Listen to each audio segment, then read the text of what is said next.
Yeah, I've looked at, I've done that, I did that once. Yeah. I get too hangry. I don't, I never, I get a friend that fasts for 3 days once a month, and he swears that's why he has no the medicine. 72 is allegedly supposed to be the thing to do. Yeah, yeah.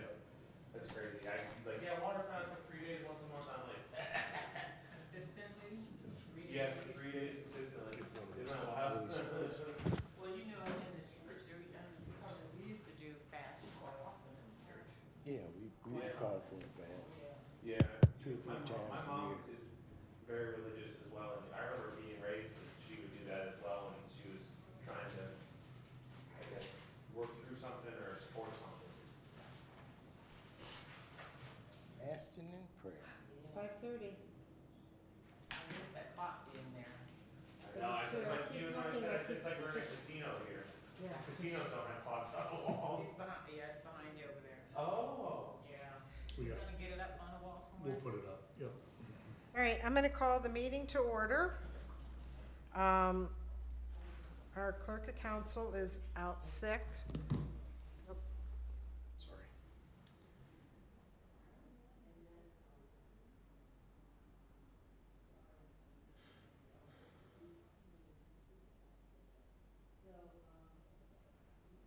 I'm gonna call the meeting to order. I'm gonna be doing 2 jobs, the clerk of council as well as the chair. And I'm gonna do a roll call. I'm here. Mrs. Mills is absent. Mrs. Holman, Present? Mr. Timonier, Here, and Ms. Milberg is absent. And I'd like to welcome our guest, Mr. Sharon Singh. And I'm gonna start with you, Oh, that's right off the bat, huh? right off the bat.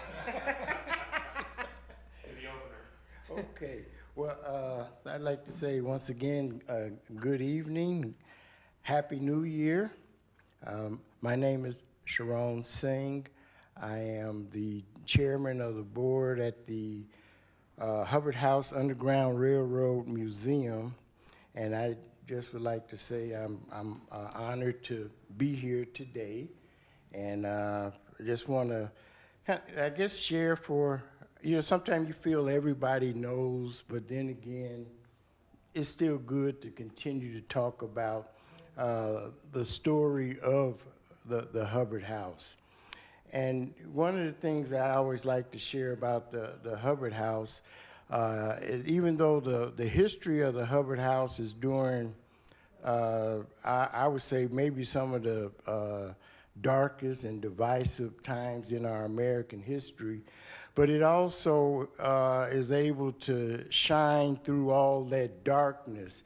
And the story of the Hubbard House kind of shows the good that is in man or in people, that when you see something that's not right and something that should be dealt with, that there are those that are willing to step up, do something, say something. There are those that are willing to get out of their comfort zone, even if it means putting their own lives and livelihoods at risk. And that's part of the story that we have right here in Ashtabula. And the Hubbard House, the Hubbard family, the William Hubbard family, that's not saying that they were the only ones in Ashtabula County, but it's like a good place to start. When you start thinking about some of the citizens that were in Ashtabula County during the time of 1800s. The Hubbard family, they came from the Connecticut, New York area in the early 1800s and located here in Ashtabula. Now, they came as abolitionists. They were staunchly against slavery. And the difference between abolitionists and somebody that's anti-slavery, an abolitionist is somebody who's not only against slavery, but were willing to do something about it, to take action. And even today, you can be anti this and anti that and go and put the covers over your head. But being willing to take action, say something, do something. But that's what the Hubbard family were. And they came to Ashtabula County, and you might say they kind of set up shop, as it were. They began at East Point, had a hotel that was there before William Hubbard actually built the house on Walnut. But they had a hotel already established as a abolitionist family. They ended up into the Ashtabula area by their uncle Nehemiah. Nehemiah Hubbard was in the Revolutionary War, and he was a quartermaster in the Revolutionary War. And even right there, part of that, like if America had lost the Revolutionary War, then Nehemiah Hubbard, instead of having the opportunity to purchase land at 19 cents an acre as his reward for serving, in the Revolutionary War, he would have been counted as a criminal and probably would have been hung for acting in the Revolutionary War for the states. But anyway, Uncle Nehemiah Hubbard was able to purchase land at 19 cents an acre. He was able to buy 33 cents an acre. The 19 is that he bought $19,000 worth of land at 33 cents an acre. So that comes at somewhere between 57 and 58,000 acres of land. If you were to square that in miles, that's 90 square miles of land that he was able to purchase. The land that he purchased, became the Western Reserve. He didn't do it alone, but he had others that had their amount of $1,000 worth of land that they were able to purchase. But so this was the land that he purchased, and believe it or not, he never set foot in Ashtabula because he felt he was too old. So he sent his nephews, William Hubbard, Matthew Hubbard, and there's always that Hubbard I can't remember. People were avoiding the winters even back then. Avoiding the winters? What, wintering in Ashtabula? But they come up to Ashtabula County. He sent his nephews to be like land agents, real estate agents. Parcel up the land, sell the land, and send him the profits. And so that's pretty much how William Hubbard, he was the last of the brothers to make it to Ashtabula because he served in the War of 1812. And so when he finished the War of 1812, that's when he made it up here in Ashtabula to work with his brothers. One of his brothers, Matthew Hubbard, he got well involved in the politics of Ashtabula. He was the postmaster general, and he had another position. But they all, had the umbrella under the being abolitionists. But William Hubbard, and when he makes it up, that's where he builds the house on Walnut Boulevard, and it becomes part of what we know now or recognize as the Underground Railroad. Ashtabula, and part of the story that we should really make sure anybody that lives in Ashtabula should know about the county of Ashtabula during the 1800s. They should know, and with pride, the stand that this county took against the notion of slavery, that slavery even existed. Now, you're never going to get 100% of the people, but the vast majority of the people of Ashtabula County were staunchly against slavery. to the place and the point that even when the Fugitive Slave Act laws was placed, federal laws, Ashtabula County made it known that they were not going to recognize that evil and unjust law. That if any freedom seeker came to Ashtabula County, they was as a whole, we will assist them. We will do whatever we can to help them on their way or path to freedom. This was Ashtabula County, and this is something I think I just kind of heard it a little bit, but if I was a school history teacher or parents, I would want to drill that in my kids' head, that Ashtabula County, as a people, were able to think for themselves, were able to see something that wasn't good, wasn't right, and made a determination that they weren't going to stand for something just because it was a law. They let it, we had people in our county that were affiliated with the Hubbard House, but we have individuals like Joshua Giddings. Joshua Giddings was a strong, staunch abolitionist, and he was the representative for Ashtabula County for 20 plus years. He would go up into Congress, and every time he had a chance to speak, he would speak out against the institution of slavery. He would bring a case, make a case why it should be abolished. And in Congress,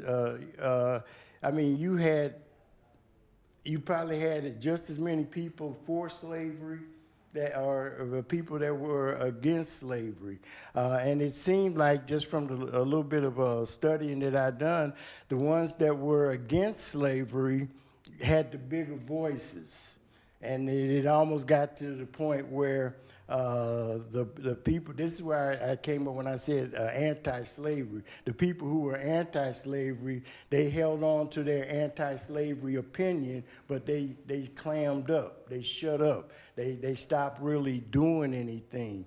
But Joshua Giddings he didn't fall under that category. He continued to speak up to the point where in Congress that they came up with the Atherton gag order or rule that they were not going to talk about the subject of slavery in Congress.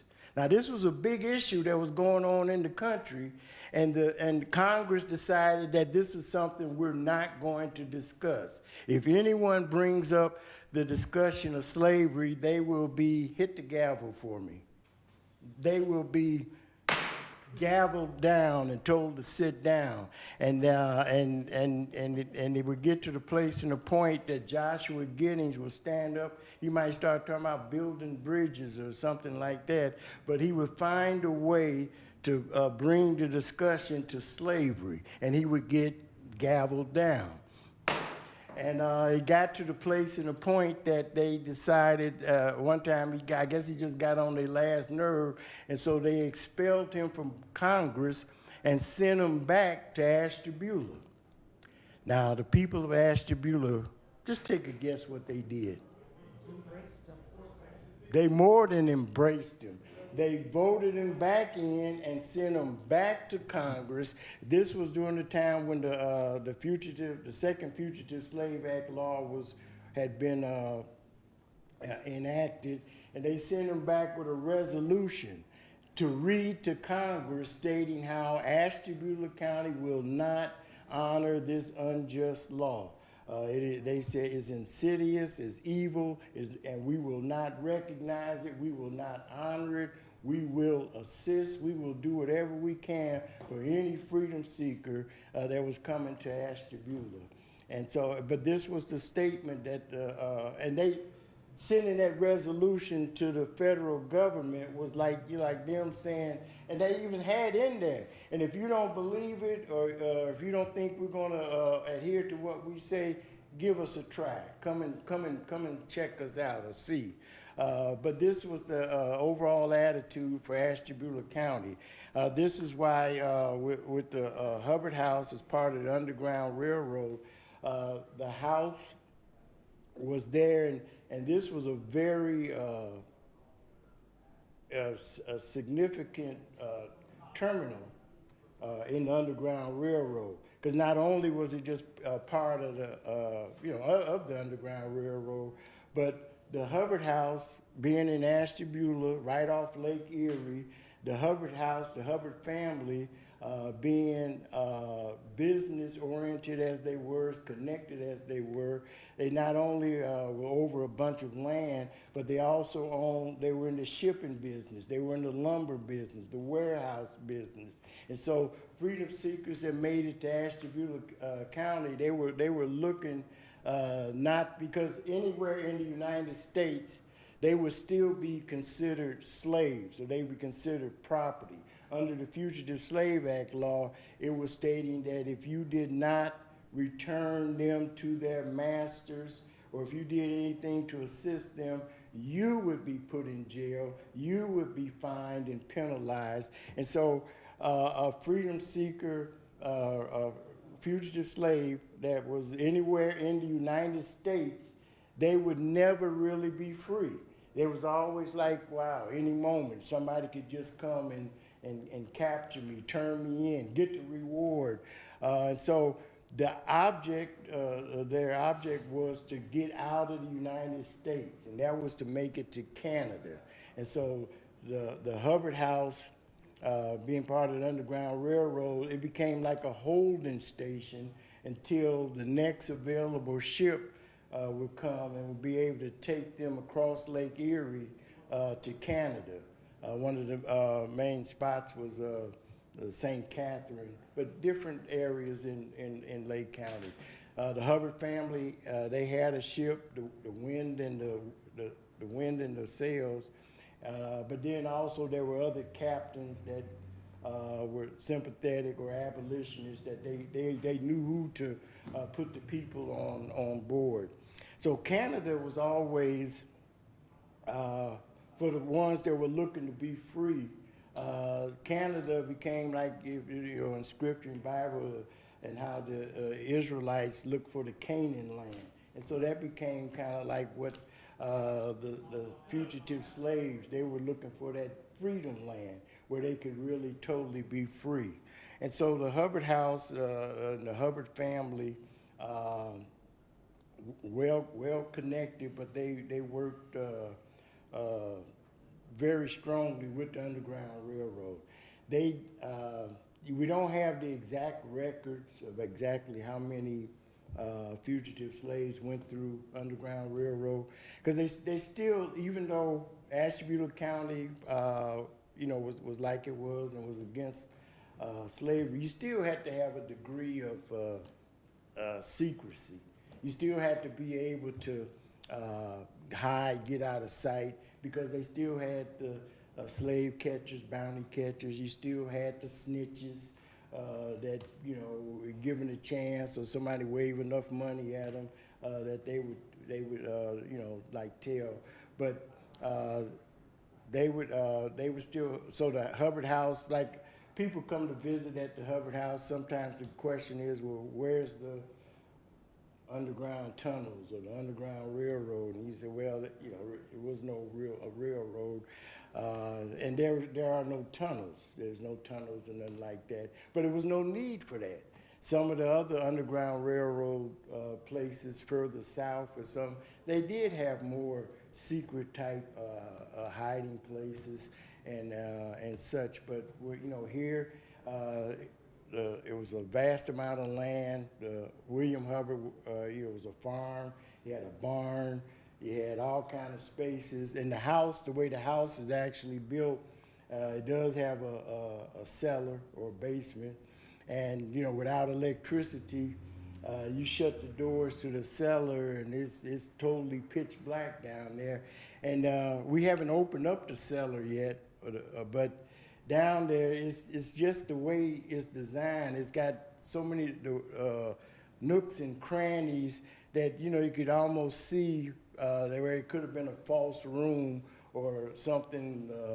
Very easy to have places to hide, just the way the building was set up. But, you know, that's just, oh, we had Joshua Gideon. Oh, I want one other individual that was connected with the Hubbard family, and that was Benjamin Wade.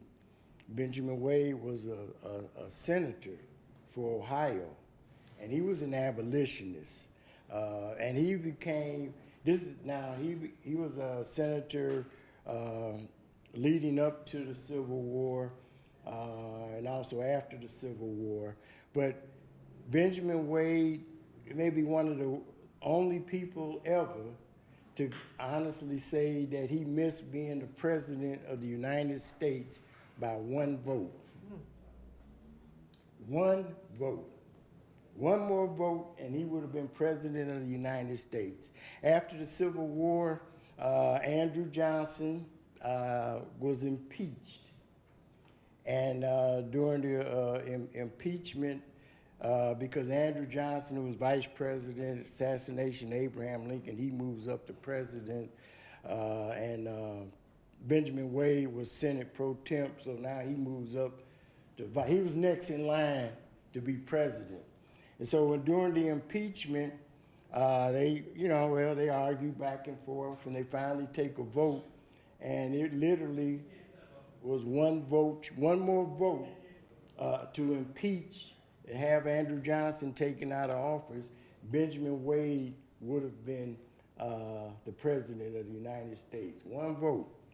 There are those that say that the reason why he didn't get more votes, or not him getting votes, but that they didn't opt to impeach Andrew Johnson was because it had became known to the general population and Congress and Senate that Benjamin Wade believed, he was an abolitionist too. I forgot to throw that in.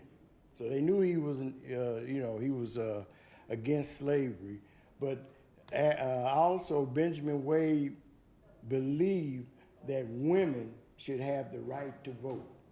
And they said if that hadn't been made public or known, that they probably would have voted Andrew Johnson out. One other thing about the Hubbard house, when the building of the house, when the Hubbard family came, surveying the land and looking to build the house that's on Walnut right now, they found that there was a fugitive slave that was actually living in Ashtabula County. And this fugitive slave, he had ran away. His name is Uncle Jake. Uncle Jake was a skilled laborer, in slavery, but he had skills. He was a brick mason. His master would lease him out. But he had a deal with the master, which a lot of times they did, where the just ones would allow the slaves to work and save up money that they could purchase their own freedom. And this was the deal that Uncle Jake had with his slave master in Virginia. And so he had got to the place where he had gotten enough money saved up, and he had done his last job, and he was on his way back from where the job was, but back to the plantation. And so as he's getting there, another slave kind of catches him before he gets all the way to the plantation and said, "Don't go back, don't go back. They've sold your family, and you're sold too. As soon as you get back, they're gonna send you further down south. Don't go back." So he ran, and he made his way up to Ashtabula. And so the house that we see on Walnut Boulevard, the bricks that made the Underground Railroad house were made by a fugitive slave. So that's like freedom on top of freedom, justice on top of justice. But that's just some of the history about the Hubbard House and the Ashtabula Railroad. And I encourage everyone, tell somebody, but come arrange a tour, bring family, bring friends. There's so much to tell. The governor, what is our governor's name? Mike DeWine, sorry. Yeah, but Governor DeWine, he has pledged to come to the Hubbard House. So he's got a few months left, so other than that, he's got to come as a regular person. But he did say he was going to come. I'm sorry. No. Is the tourism board aware of you? Oh, gee, I don't know. Yeah. I mean, I don't know why they would not Yeah. be. Yeah. I would say, make yourself better known with the tourism bureau as well. Well, yeah, and I do, I do want to make sure that we're doing our part to be a better partner, and then, like with the mission for Ashtabula. I was reading our mission that said to provide services and partner with our citizens, businesses, neighbors to enhance the quality of life for all who live and visit Ashtabula. And so we do, at the Hubbard House, we do want to make ourselves as available as possible, and whatever else, we can do. Because I love telling the story about Ashtabula, and the Hubbard House. Yes. And I just have a question for my own knowledge. I know John Brown was in South County, and they created their attack plan on Harper's Ferry, and made some of their weapons down in southern Ashtabula County. Did they participate with Hubbard House at all, do you know? John Brown? They denied it. They denied it. Joshua Giddings, the congressman, they were doing all they could to try to connect him with John Brown. John Brown's son, I guess maybe it was John Brown Jr. or whatever, but he had ties to Ashtabula, possibly like the Hubbards. So when they were doing their investigation over who all was involved with John Brown, a lot of because I think at least 4 or 5 of the people that was caught with him was from Ashtabula County, and so they were doing a lot of digging in Ashtabula County to see who else may have been involved. But there was nothing directly that linked John Brown to the Hubbard House. Nothing that they could, pin on Gotcha. the Hubbard family. Thank you. I have a question. And I know you're here for the Hubbard House, but I heard a story. I live on the corner of Bunker Hill and Austinburg. And it was a gas station when I was growing up that was put there. Before that was put there was a house that actually was the highest point in the city, and you can see where the earth has been carved out. But that house was a part of the Underground Railroad. Well, that very well could be, because in Ashtabula County, there were at least 22 Underground Railroad houses. In fact, just on Walnut, there were 2 other houses on Walnut that were, part of the Underground Railroad. But yeah, that very well could be. But it's just a shame that all those houses a lot of them are gone now. Yeah. And it seems to me, I think Charlie Moses' house was involved with I've the heard that. Underground Railroad. Do you know if that's so? That the one near I don't know On about the State name. Road. Where's Charlie Moses used to have the Super Duper that's now a beverage shop on 40 corner of State and 42nd. 42nd. okay. And You know- then Charlie was just a little bit further down on State in that red brick house. It very well, could be. We at the Hubbard House, we have a map of the county and point and pictures of the vast majority of all the houses and pretty cool. and different places. It's they were all sprinkled through the county, but it was at least 21, 22, 23 Underground Railroads in the house. And, little things that, we take for granted, but if somebody, Underground Railroad house in Dorset, and then you still trying to make it up, like to, let's say the Hubbard house, Sure. that's a what, maybe a 2-day walking journey. And so, you can see maybe like the need where, you had so many houses in the Underground Railroad homes in the county. Are there any other Underground Railroad homes surviving other than the Hubbard House in the county?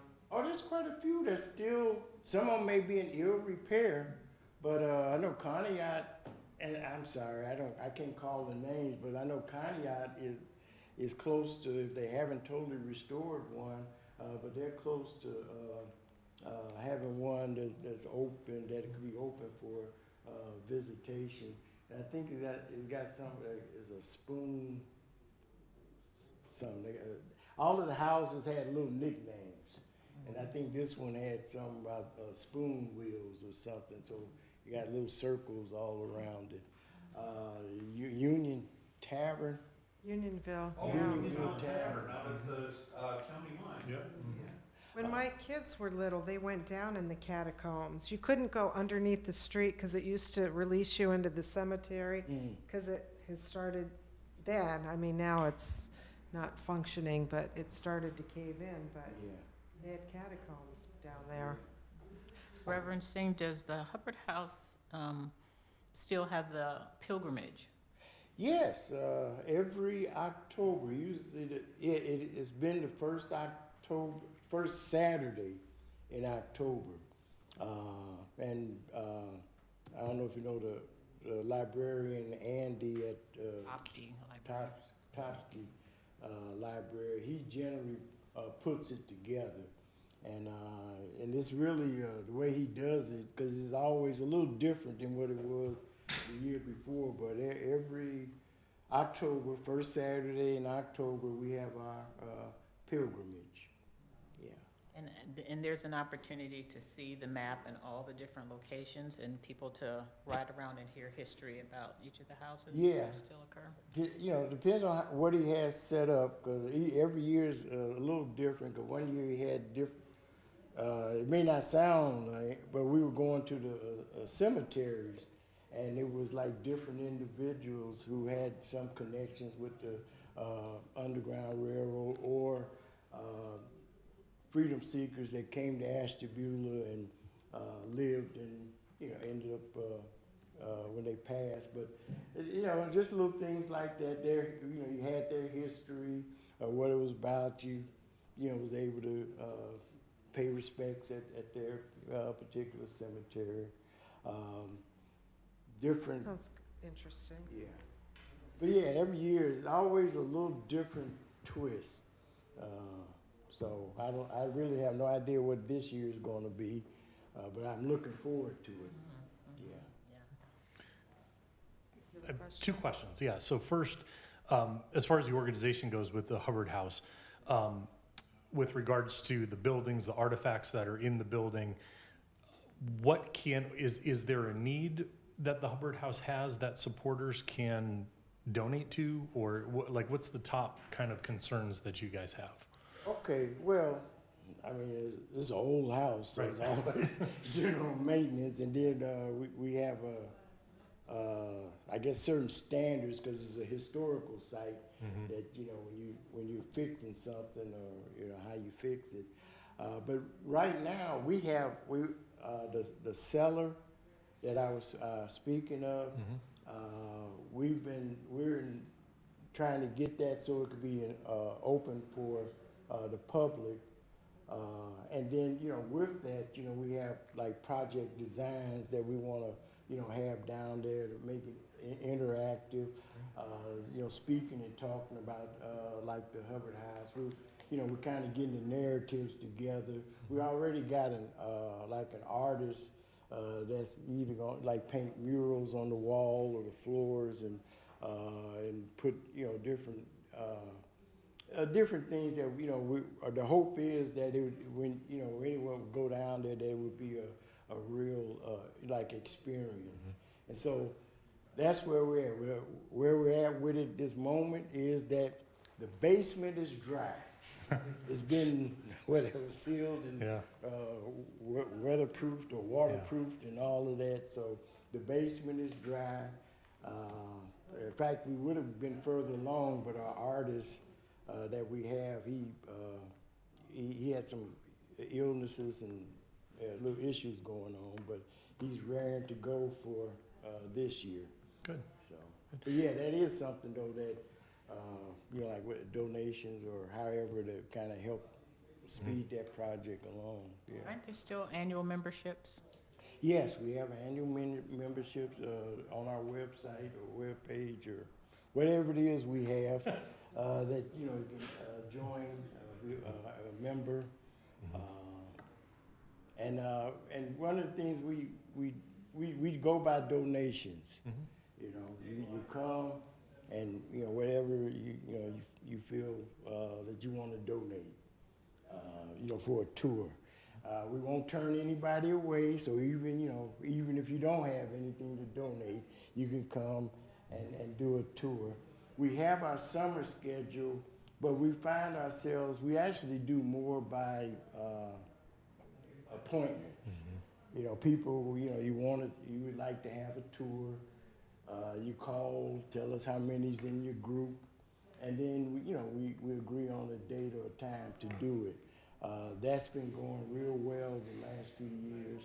You need a certain number in a group, or? Well, no, but I mean, we would like maybe about at least four people, But we have done it, because sometimes there's supposed to be four people, and they get there and say, well, the other two bailed out.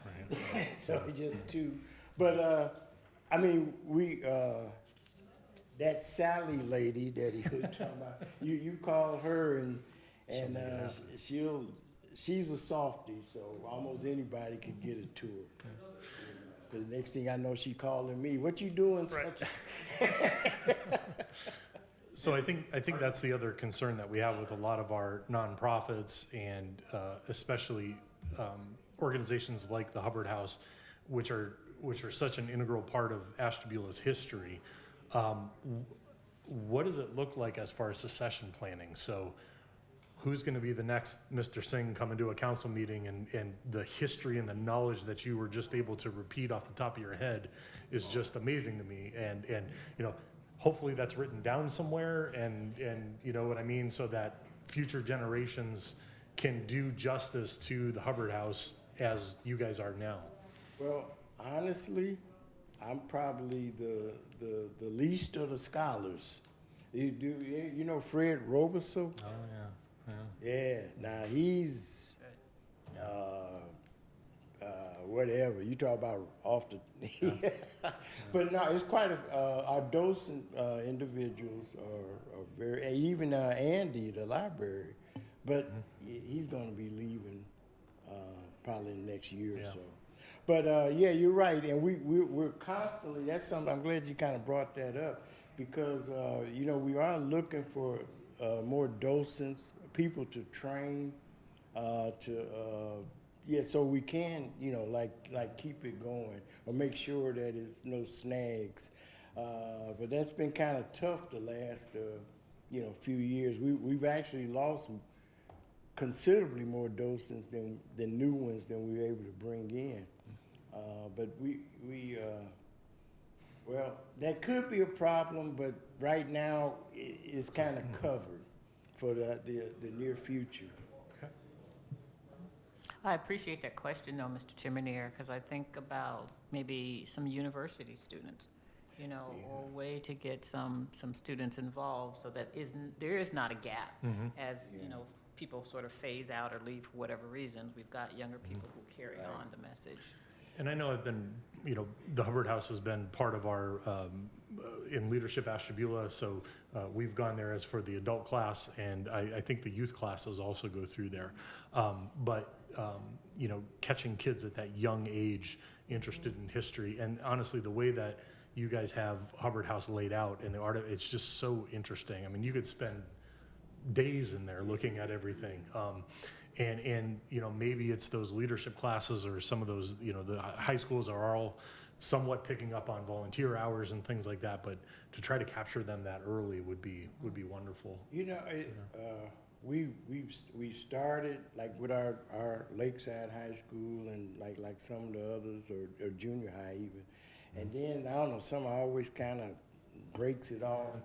We haven't been able to have that consistency with the kids, you know, like that we would like. But I've always like the different history teacher try to. It was some like either like extra curriculum points that they could get credits, for you know, community service type, but that they could get for donating time at the Hubbard House. We got a few, and hopefully this year to, you know, like pick up or I'll say intensify a little more. But you know how teenagers are. Oh yeah. They for you until I don't know. Hey, we're going to the beach today. Oh yeah. It is awful close to the Walnut Beach, so. Yeah. Yeah. Yeah. Do you have any affiliations with any museums or foundations, anything like that? Yes, we are developing a great connection with all the other Underground Railroad museums in Ohio. Now, Ohio is probably one of the more significant states as far as the Underground Railroad is concerned. And the last couple of years, they've had a state conference, Underground Railroad conference. The first year was in Columbus. Last year, it would be last year.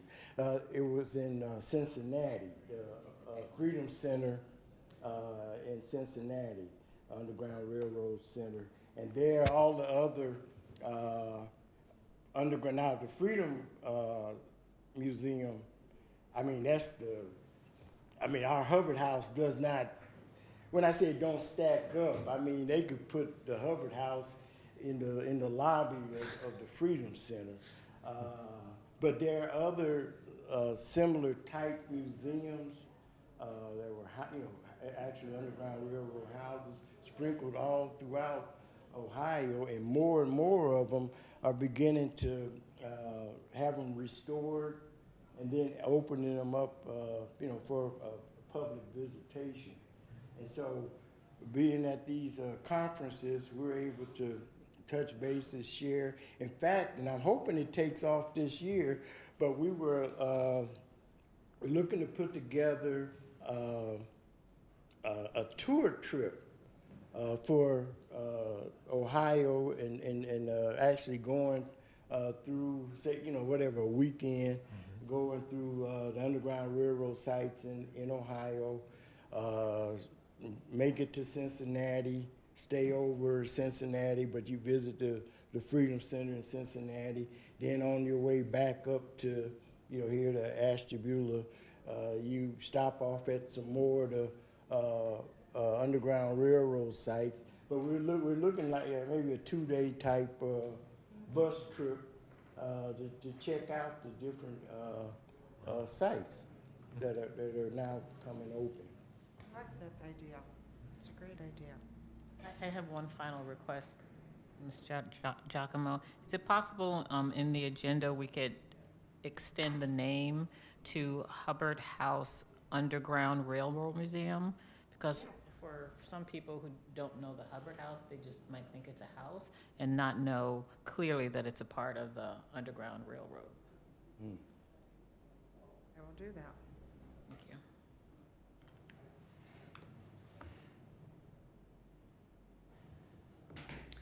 Well, you're welcome to stay for the rest of the meeting, and you're also, you're, if Free to you- go. Free to go. Y'all not gonna talk about me if I leave? No. No, It'll all be good, though. It'll be good. Be good. I Well- appreciate you coming. Yes, This was thank you. very good. Oh, And it was all different information since the last time you were here. okay, I've grown. It was good. Well, I do need to leave. I got a Bible class I gotta do. Okay. Oh, I didn't make, I'm a pastor also. I do have a question. You don't have to answer it now, but one of these days, I'd love to hear your take on when we were when we took a strong stance against abolitionists, against slavery. Back in the day, it seems like there is less of a consciousness around liberation and freedom these days in the county, and I sort of wonder what happened to cause that shift where we're less concerned about it. Well, you know what, that is, but you know, that kind of gets back to making sure our county, our people knows our history, and that, where we came from, far as making stands or deciding to stand for the human dignity of others. And I really think the more we speak of slavery and calling it for what it was, evil institution. There was nothing, no justification of that, institution. So stop trying to gloss over it or say that they were immigrant workers and everybody was happy and, that kind of dialogue that you get from time to time. But that it was an evil institution. But then getting to that human dignity part, that when people are not being treated with the dignity that a human being deserves, then all concerned needs to speak up and speak out. And so I say it's things like that. Our motto for the Hubbard House Museum has been against slavery then and against oppression now. And it takes courage, though, to speak up, speak out, and do something. 'Cause, even today, you're almost like, oh, should I say something? If I say something, then there, and you almost want to bite your tongue and don't say nothing. And that's something that we gotta, I'll say, fight through a bit, because if it's wrong,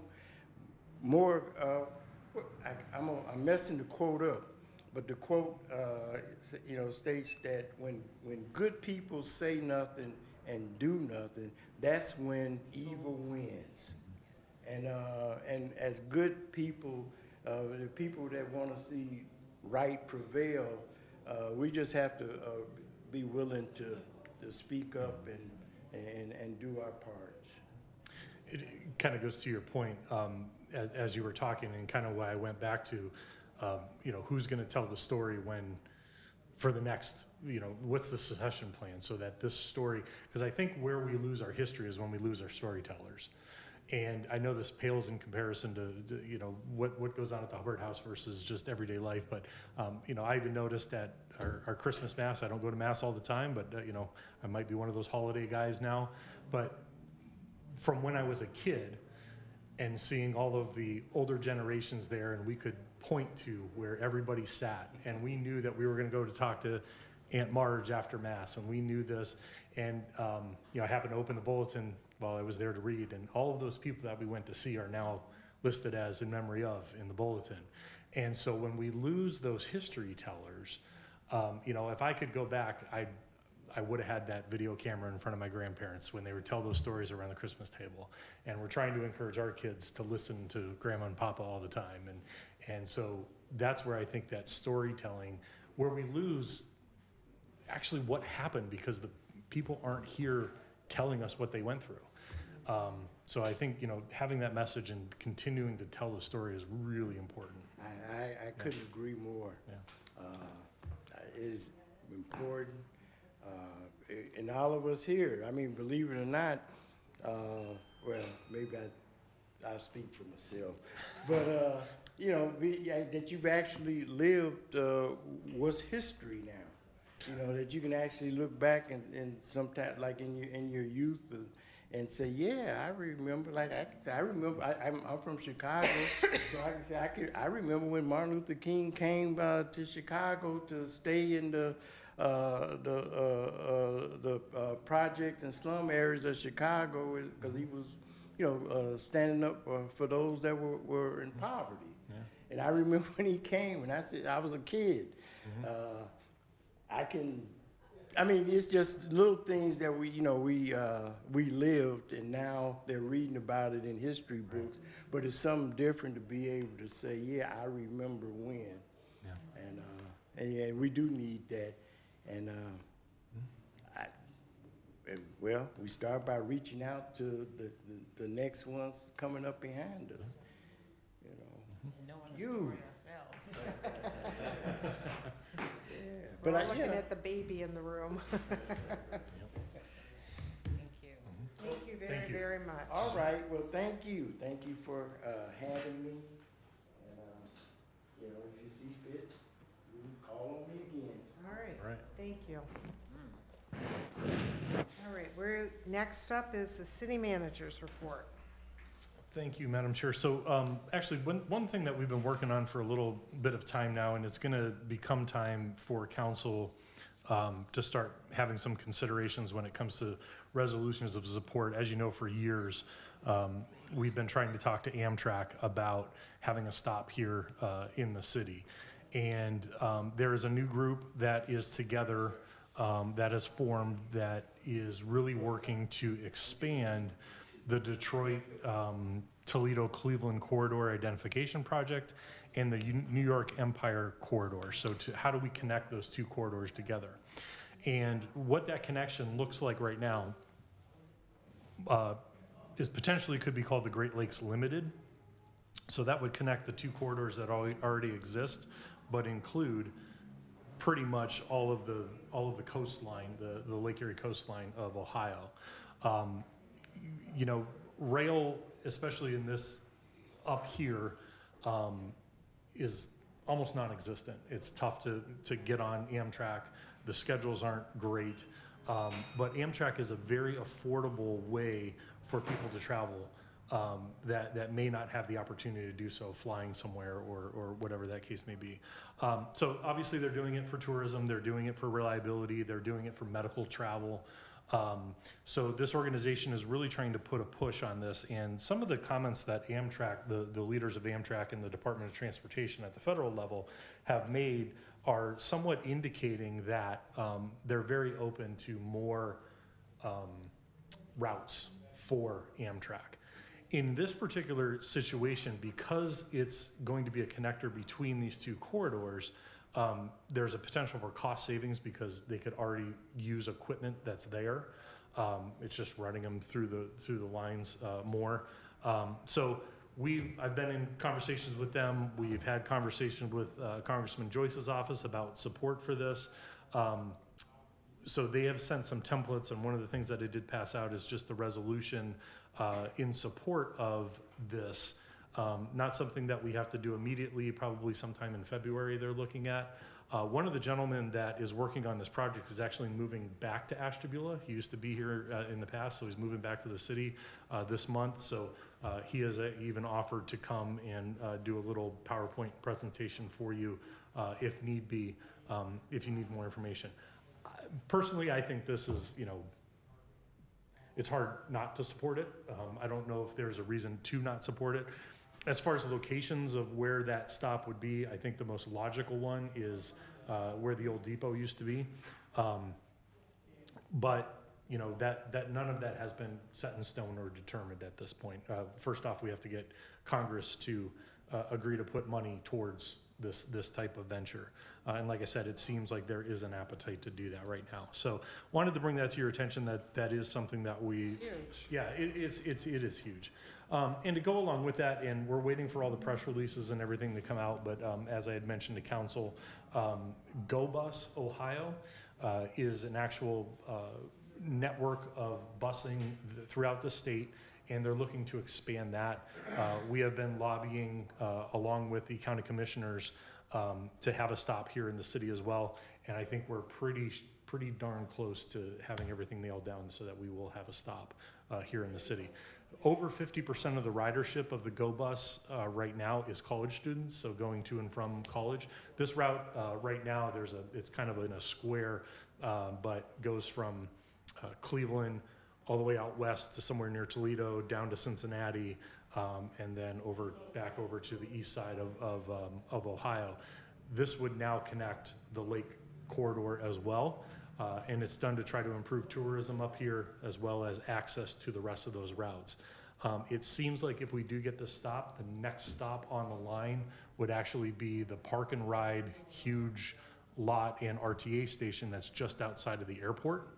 So, you know, that might be another avenue for people to even to get to the airport or to get on RTA or another Amtrak train from there to take them elsewhere throughout the country. It's a really cool thing that's happening. Transportation, as you know, across the state and across the country, for public transportation and modes of transportation such as busing or rail is hard to get to. And I think it opens up some possibilities, not only of attracting people to Ashtabula, but allowing our residents, to be able to get out at a more affordable price for their families. So those are two things that we've been working on, yes. I have a question, and it may not even fit, but when I think about the states, Michigan and New York, is it not considering like Pennsylvania, like the Erie, Pennsylvania So stop area? it actually goes through Pennsylvania and then drops down to New York, the way that line runs now. Would it stop in Pennsylvania? I think they will have a few stops in Pennsylvania. That might be already part of the New York Empire Corridor. I'm not positive on that though. I wouldn't say that for sure. Yeah. So when will you know more? So, like I said, they're doing a lot of the due diligence. I'm going to try to reach out to some of my colleagues to the west of us, some of the towns that they're interested in having stops into, and we're going to try to form a little bit of a coalition here in order to help these folks get this mission forward. But yeah, probably sometime February, maybe even March, and then they'll start the advocacy and lobbying in Washington to get this done. That'll be great. Is that something that's appropriate to talk about publicly, or is it still too far out to really have? We just did. Okay. Well, and eventually, and this is how this stuff works. So, once we have it all finalized, I'm kind of planting the seed now so everybody can start thinking about it. Once we have everything finalized, I do think there is going to be lobbying done. That's why I'm bringing it up.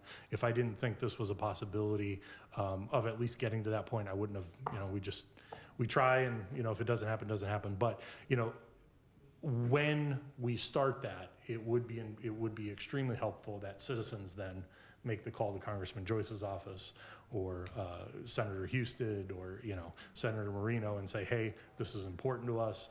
Here's how it's going to improve, or letters of support. We would need to get the Growth Partnership on board, the Chamber of Commerce on board, other municipalities around us. Even though the stop might be here, they're going to benefit from it. So, I think it's a groundswell. Yeah. Mm-hmm. No, good, thank you, Jim, that's good stuff. That is good stuff. Do you have anything else? Not that that wasn't enough. No, a lot of planning going on right now. We're with the freeze thaw and everything. It's hard to get traction on things, but having a lot of communication. Just to give an update too, we are meeting. I don't know the exact date, but the company that's looking at the modular homes to do in the Station Avenue area, we need to have 3 of them up, I believe, by May. So that's going to move pretty quickly for those homes. And we're really excited about that. You may have heard about the Hayward project that's going on out in Conneaut. It's a very similar project. Some great stories of the people that were eligible to purchase those houses. It's based on a level of income. So I think it's a really cool thing. And obviously, as we keep saying, housing is desperately needed. So. And this was with the land bank, if I remember. That's through the land right. bank. It's the Welcome Home Ohio funds. So what those funds do through the grant that the land bank received is they offset the cost of building these homes so that they are now affordable for those in an income range. Unfortunately, I guess depending on the way you look at it, fortunately or unfortunately, the cost of building is over $200 a square foot now. I mean, that number back in the day used to be around 100, even in the 70s. It quickly escalated over 200. Some of the homes are at $280 a square foot to build. So you figure a 1,300 square foot home, you're well into the $200,000 range. And that is the new norm, but that's not affordable to our residents and our income levels. So the goal is with those grant funds to offset the cost of that so that it brings the mortgage down to a much more reasonable level that people can afford. They're building immediate equity into the home because the home is valued at X, but they only purchased it for Y, and the mortgages are at Y. So it's a really great program. We're actually applying for round 2 of funds through the Land Bank now, and I say we because that's another board that I sit on. But the Land Bank has been an instrumental tool for the county, and especially the city. We have reaped the benefits of that quite a bit. So we're excited about what the future holds for this next year, and hopefully we'll even see more money come in from That'd it. be great.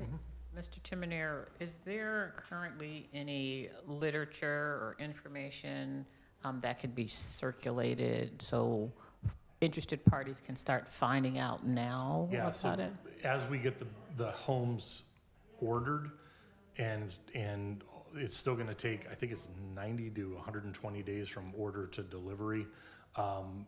The company that's doing this will be the ones that accept applications, vet the owners. But yes, there will be Information and literature, distributed. Yep. I'm hopefully within the next couple weeks here. Very Yeah. good, because folks need to know and try to plan, because I'm Right. sure there's going to be a lot of paperwork and budgeting Yes. and all that stuff, so they And can there's they can be aware of it. outreach being done to the Catholic Charities, the Samaritan House, different agencies that deal with financial literacy, even Kent State University for some of the young students coming out of there.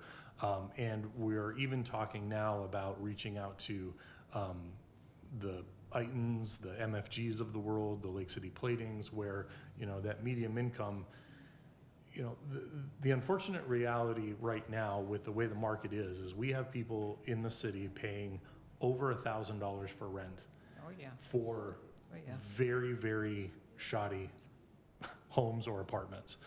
And if they can afford that $1,000 in rent, the hope is we can get a mortgage for 8, 9, 1,000, maybe 1,100 that they can still afford, but then start the path of home ownership. Yep. That's the goal of the Welcome Home Ohio program. So, It's a great program. yeah. All right. So up next, Tim Dibble, do you want to go to the microphone and give us a report from the parks?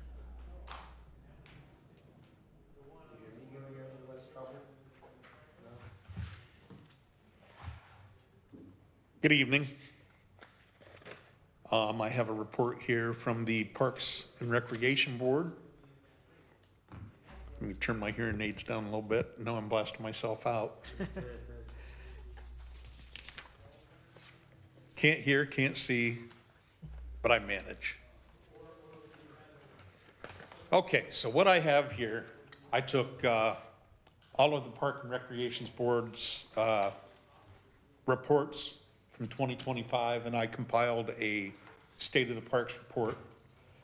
And I believe I can say, and Blake is here as well, that our parks are in pretty good condition, pretty good shape going into 2026.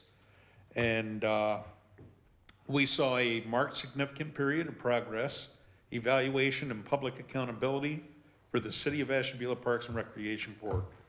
Throughout the year, the board focused on visible infrastructure improvements, long-term planning, stewardship of levy resources, and strengthening public trust. Despite fiscal pressures and increased park usage, the board advanced many capital projects, advanced policy issues, and successfully secured voter approval for the parks levy, ensuring continued investment in Ashtabula's park system.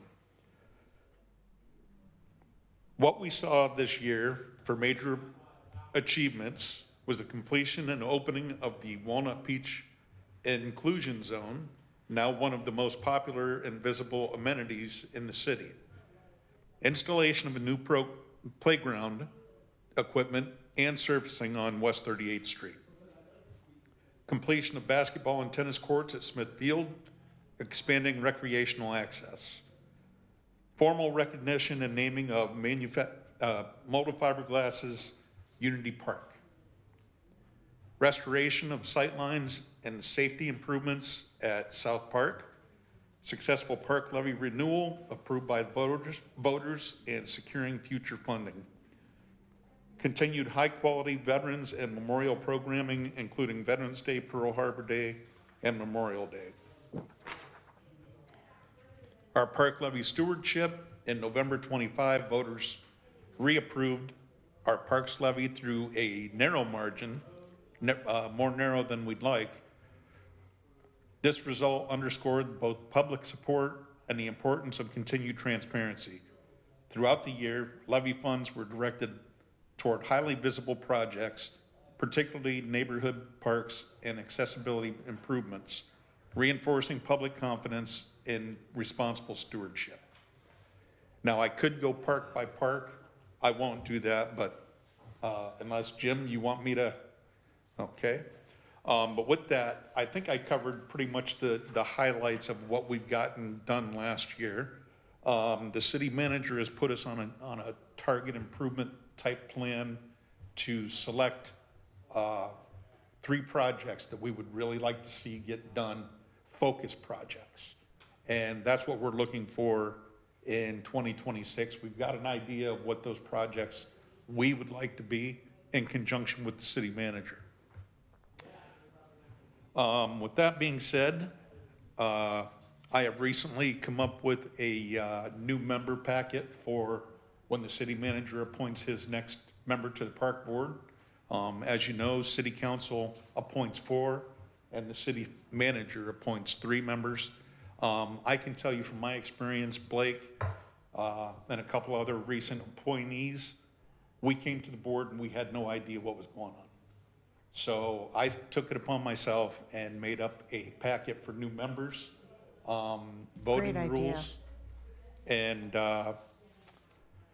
also some bylaws of what a advisory board should do. So those are going to be things that we're going to be presenting. And our next meeting is January 26th, I believe. That's a Monday. Day before my birthday. I'm sorry? Day before my birthday. And my wife's. Yeah. She told me it better not be on her birthday. But, so with that being said, I'll just close there, and if anybody has any questions. Can I a comment and then a question? Sure. I love the idea of you initiating a membership packet. I think that's fantastic. And I'm wondering, after it is approved, might we recommend for each of our boards and commissions to do something similar? I'm sorry, what was the last Might part? we recommend each of our boards or commissions do something similar? Yeah. Certainly, yeah, I could forward you my packets, and anybody can adjust them to their boards or ad hoc committees.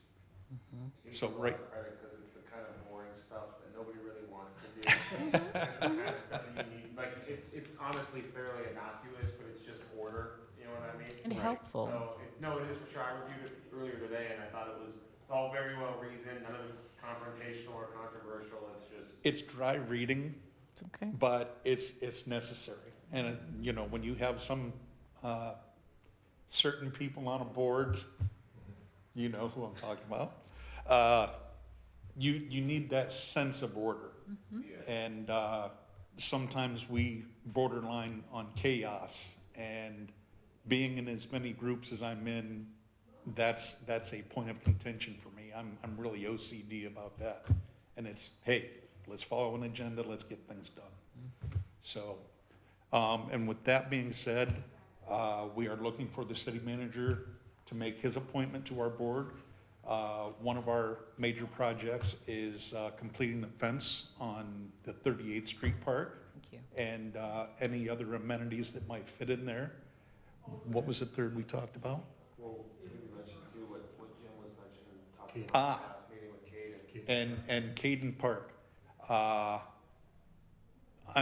not stroking Jim's ego or anything, but he came up with the It's a good brilliant idea of moving all the playground equipment forward at Caden Park. Because families, children, whatever, have to walk so far to the amenities that by the time the little ones get there, they're all tired out already. And so Jim brought to us, and I think the entire board was on board with moving that equipment forward. So that's a great idea.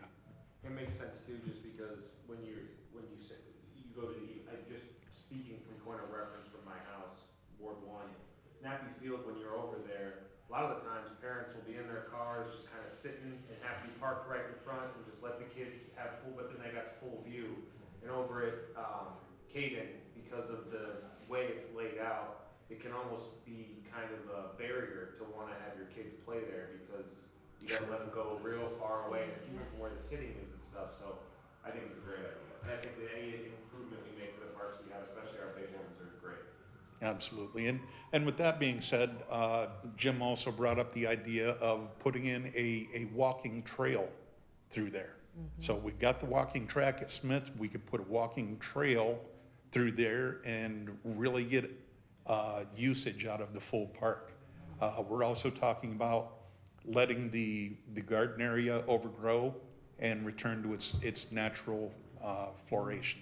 But targeted though too, Jim said pollinator park type vibes. Yeah. So, yeah, no, it's good stuff. Yeah, we're still kind of waiting to hear.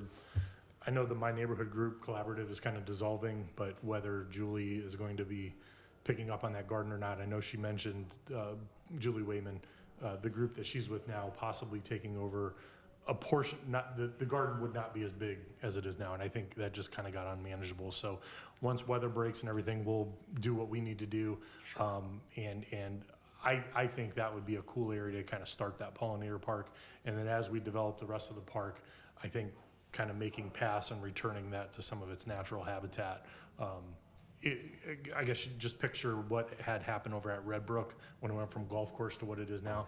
It's unbelievable over there, and I think there's enough acreage there where we can still have the amenities up front, and then use the rest of that park as just some kind of natural trail. Yeah. Very good. Thank you. Thank you.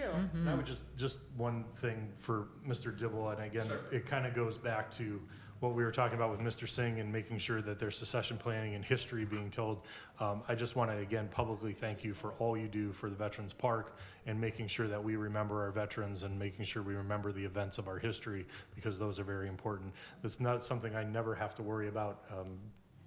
Tim just calls and says, hey, Pearl Harbor Day's coming up, or this is coming up, and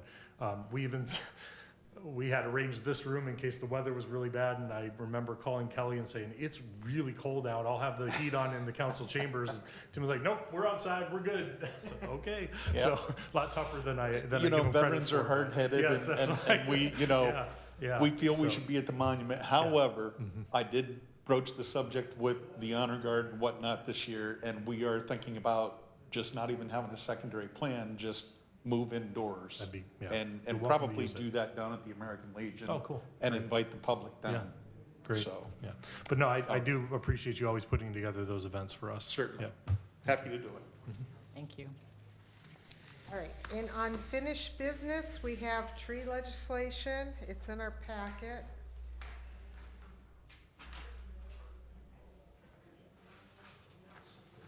And really what I need is a motion to move this to council.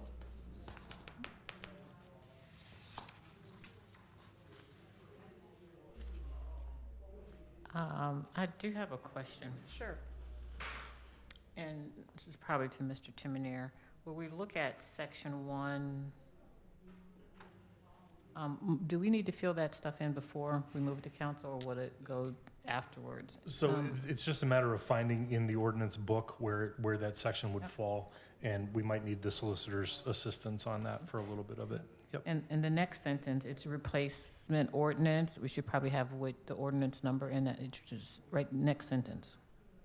Keep Ashtabula. Keep Ashtabula beautiful ordinance. I think that's all part of this. So the city park and tree removal and replacement ordinance, also known as Keep Ashton Beautiful ordinance, is that kind of how you guys devised this ordinance? That's, how. Was that the spirit of it? Yeah, Okay, yeah. I mean, okay. the title itself was before, I mean, if that's lost, but everything else is retained, the title's, you know, Okay. whatever. We just want to draw attention to making sure that's correct, that's all. Yeah, Yeah. yeah. And the next section as well. I think the only other, and I know we had mentioned, or I had mentioned it, that there actually is a whole tree section in our ordinances now. And I felt it was important that we make a subsection in that tree section that refers to this park area so that it's not lost. You know, if somebody just says, hey, I want to know about trees, and they do the search in our ordinances for trees, it may or may not show this section under parks. So if it comes under that tree ordinance, we just want to make sure there's So a, that's why those are left to put in the right order. no, so this, the highlighted areas there that need to be filled in still, that's where this particular ordinance will live within the book. Okay, What I'm saying is when we have the number and the subsection that this is, that something be put in the tree area that says for parks, for any trees removed or planted in city parks, please refer to section I gotcha. whatever that is, yeah. So I think you may need to pass this first with the numbers before we come back and amend that other section. So, and I can work on that part with the solicitor. I would say just bring this forward right now. Okay, Yeah. that was gonna be my next question. Yeah. All right, so do you wanna make the motion? I move that we forward this current iteration, I'm looking for the title of it, ordinance, yeah, it's not, yes, we move it forward to council for approval. Keep Ashton Beautiful ordinance. This, I'm looking for this. Oh, An we don't ordinance have, yeah, Enacting new codified ordinance Yes. section requiring tree replacement within city, that, yeah. Yep. That's the title of that, we move it for approval to council. I will second that. All in favor? Aye. Aye. That was easy.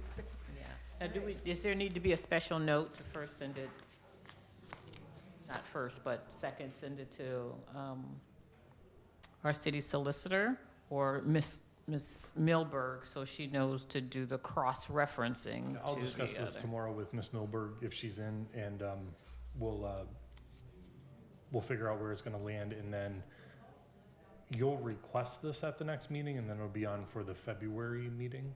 1st of February, the first meeting in February. Okay, so we'll start, So we'll put the wait, ordinance in. There's a go second reading. backwards, so, So when you do your report at the 20th meeting, you'll Mhm. say, I'd like to bring this out and make the motion and everything to have the ordinance drafted, okay, and then it'll be prepared for the February February meeting. meeting. Yep. Okay, Mhm. gotcha. All right, so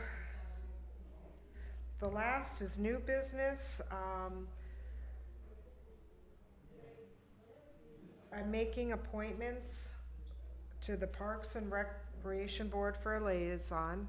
That will be myself. I will continue on in that position. The Lift Bridge Association, Community Association will be Jody Mills, and the Ashtabula Downtown Development Association is gonna be Rolisha Holman. So, going forward in future meetings, that we can kind of report back so we are more involved in our community, our community organizations, so that we can bring that information here to these meetings. So typically we do, with the Lift Bridge Community Association and the Downtown Development Association, we typically have either myself or a staff member that are actually on those boards. I think I have a standing seat. It's kind of like an ex officio seat on the Asheville Downtown Development Association board. I have, first to admit, with schedules and things, that one's a tough one for me to get to. But especially as we progress with the downtown grant, I do intend on attending those meetings more frequently. And right now, I'm the treasurer of the Lift Bridge Community Association board. So, Well, it was in I read the whole description for community economic development, and it says in there we are to have liaisons for all these three groups. And I don't know if we've ever. I don't think we had, have. So, yeah, it's a good idea. Yeah. So I'm just, Well, and I think some of that has been, as you do, invite them to these committee meetings to talk about what they have planned and what's going on. Yeah. so we're just upping our game here. All right. Is there anything else before I adjourn? Seeing nothing, our next meeting will be February 4th, and we will adjourn. Thank you, everyone.